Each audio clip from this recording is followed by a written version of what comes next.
Assalamualaikum warahmatullahi wabarakatuh. Tugas ujian akhir semester mata kuliah dasar pendidikan. Dosen pengampu Bapak Dahlan Hasim MPD. Perkenalkan, nama saya Ina Musdani dari Prodi Pendidikan Ekonomi dengan nomor induk mahasiswa 18721500298 kelas regular plus. Di sini saya akan menjelaskan tentang asas-asas pendidikan nasional. Asas pendidikan merupakan suatu kebenaran yang menjadi dasar atau tumpuan berpikir, baik pada tahap perancangan maupun pelaksanaan pendidikan. Khusus di Indonesia, terdapat beberapa asas pendidikan yang memberi arah dalam merancang dan melaksanakan pendidikan nasional. Asas-asas tersebut bersumber dari pemikiran dan pengalaman sepanjang sejarah perkembangan pendidikan di Indonesia. Di antara asas tersebut ada 3 asas yang diuraikan secara mendetail, yaitu asas Tutwuri Handayani, asas belajar sepanjang hayat, dan asas kemandirian dalam belajar. Ketika asas itu dianggap sangat relevan dengan upaya pembinaan dan pengembangan pendidikan nasional, baik masa kini maupun masa datang. Oleh karena itu, setiap tenaga kependidikan harus memahami dengan tepat ketiga asas tersebut agar dapat menerapkannya dengan semestinya dalam penyelenggaraan pendidikan sehari-hari. Asas Tutwuri Handayani. Tirta Raharja dan Lasulo (Kadir dan DKK 2012.2/112) menyatakan asas Tutwuri Handayani pada awalnya merupakan salah satu dari asas 1922, yakni 7 buah asas dari Perguruan Nasional Taman Siswa yang didirikan pada 3 Juli 1922. Sebagai asas pertama, Tutwuri Handayani merupakan inti dari sistem pamong dan perguruan. Atas itu, asas ataupun semboyan Tutwuri Handayani yang disampaikan oleh Ki Hajar Dewantara mendapat tanggapan positif dari Dr. Randes RMP. Selanjutnya, Sastro Kartono dengan menambahkan 2 semboyan untuk melengkapinya, yakni Ing Ngarso Sungtolodo dan Ing Madya Mangun Karso. Ketiganya semboyan tersebut telah menjadi satu kesatuan asas, yakni yang pertama Ing Ngarso Sungtolodo jika di depan menjadi contoh, Ing Madya Mangun Karso jika di tengah-tengah membangkitkan kehendak, hasrat atau motivasi, dan Tutwuri Handayani jika di belakang mengikuti dengan awas. Asas Tutwuri Handayani merupakan konseptualisasi konsep 7 asas Perguruan Nasional Taman Siswa yang lahir pada tanggal 3 Juli 1922 yang merupakan asas perjuangan untuk menghadapi pemerintah kolonial Belanda. Ketujuh asas tersebut secara singkat disebut asas 1992 adalah sebagai berikut. Yang pertama, bahwa setiap orang mempunyai hak untuk mengatur dirinya sendiri dengan mengingat persatuan dalam kehidupan umum. Bahwa pengajar harus memberi pengetahuan yang berfaedah, yang lahir dan batin dapat memerdekakan diri.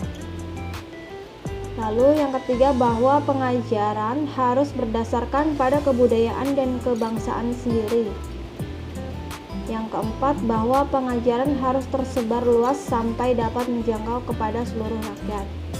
Yang kelima, bahwa untuk mengejar kemerdekaan hidup yang sepenuhnya lahir maupun batin, hendaknya diusahakan dengan kekuatan sendiri dan menolak bantuan apapun dari siapapun yang mengikat, baik berupa ikatan lahir maupun ikatan batin.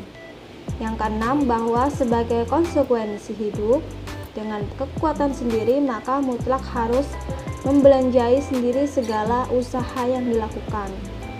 Lalu yang ke-7, bahwa dalam mendidik anak-anak perlu adanya keikhlasan lahir dan batin untuk mengorbankan segala kepentingan pribadi demi keselamatan dan kebahagiaan anak-anak.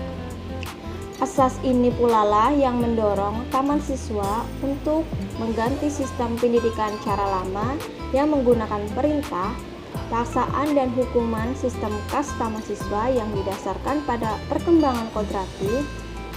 Dari asas ini pula lah lahir sistem Among, di mana guru memperoleh sebutan pamong, yaitu sebagai pemimpin yang berdiri di belakang dengan semboyan Tutwuri Handayani, yaitu tetap mempengaruhi dengan memberi kesempatan anak didik untuk berjalan sendiri dan tidak terus-menerus dicampuri, diperintah atau dipaksa.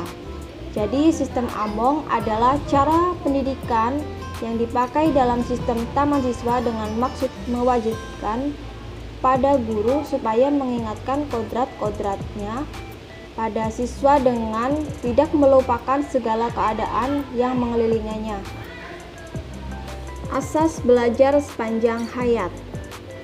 Asas belajar sepanjang hayat atau lifelong learning merupakan sudut pandang dari sisi lain dari pendidikan seumur hidup atau lifelong education.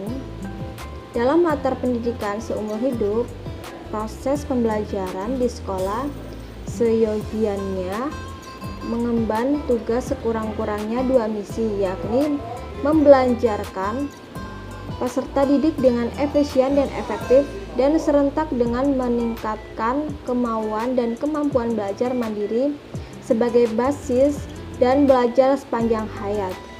Ditinjau dari pendidikan sekolah, masalahnya adalah bagaimana merancang dan mengimplementasikan suatu program belajar mengajar sehingga mendorong terwujudnya belajar sepanjang hayat.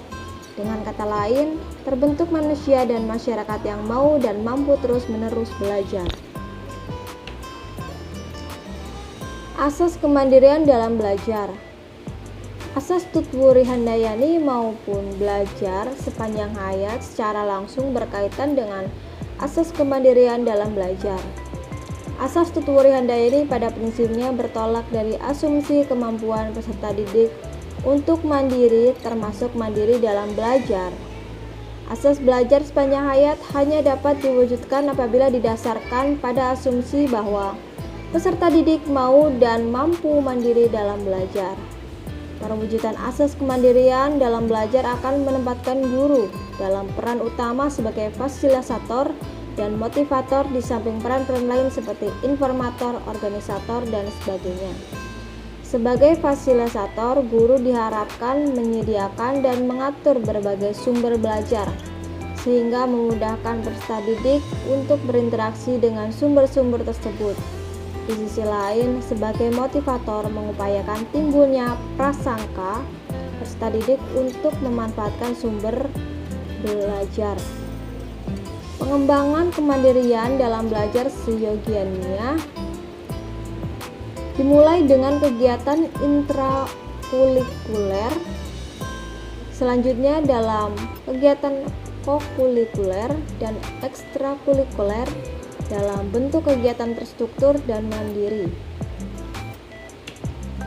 Sekian presentasi dari saya. Assalamualaikum warahmatullahi wabarakatuh. Terima kasih.